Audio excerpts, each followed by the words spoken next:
Hey guys, so welcome to the dumbbell preacher curl. There's actually another name for this curl, and that is the Scott curl, named after myself because I have massive biceps. That is a lie. It is named after a lad by the name of Larry Scott, who was an ex-Olympia winner, and he had massive biceps, and he attested to his massive bicep development from this exercise here. So with that being said, let's talk about what we're doing during this exercise. So obviously we're targeting our biceps. What do we need to know about our biceps? Well, they go over two joints. The two joints are our elbow joint and our shoulder joint. We know that it originates up here and inserts down here. We also know that the least stable bone in biomechanics will always move to the most stable bone. So knowing, and also our muscle will always move to the origin, it will never move to the insertion. So that being said, we want to stabilize our humerus by pulling our scapula back and down and allowing flexion to occur at the elbow joint here.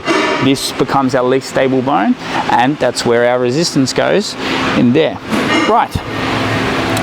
So from this point, how do we stabilize the scapula? We're going to pull our shoulder blades back and down, and we're actually going to use our weight as a bit of a counterweight to create pressure down. So this will lock us right in. So how we do that is by simply pushing our legs back and dropping our shoulder in. And we need to think of a thing called a line of pull.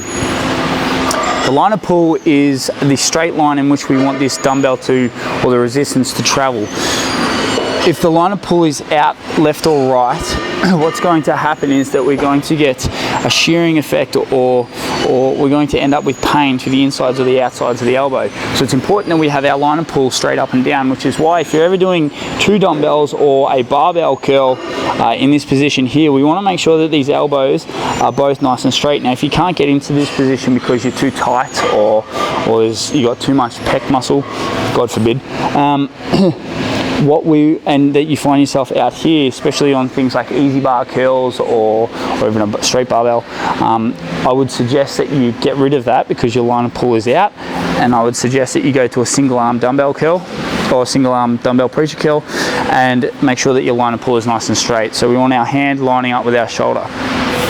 Now when we do this exercise, it is vitally important that when we come down to the down phase that we are keeping tension on the muscle. So we're going to pull our shoulder blades back and down. We're going to shore up this joint here, and we're going to pull up nice and tight. Now when we come down, we want to lengthen but keep the contraction on.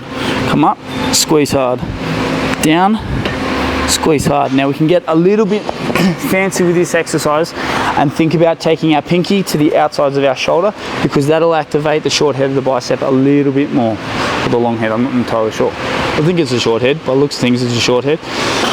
So pinky to the outside of the shoulder. If we come up and we do a slight twist, you can see how much more of a activation I get through my bicep versus if I come straight up and down, it's not as high or bulge. So you come up, squeeze out, versus come in and just squeeze naturally. Now it's up to you. I would strongly suggest that you get the basics down first, i.e. keep your scapula pinned back and down. Make sure that you keep your tension, and then think about doing these little things like taking your pinky to the outsides of your shoulder. So we'll quickly go through a couple of sets as I would perform them. Place my feet back, lock myself in down, make sure that my line of pull is nice and straight by either looking straight down my arm or looking ahead. And then all I'm thinking here is pinky to the outside, up and down, like so. Pinky to the outside, up and down, like that. That there, team, is how you do a dumbbell preacher or Scott preacher curl.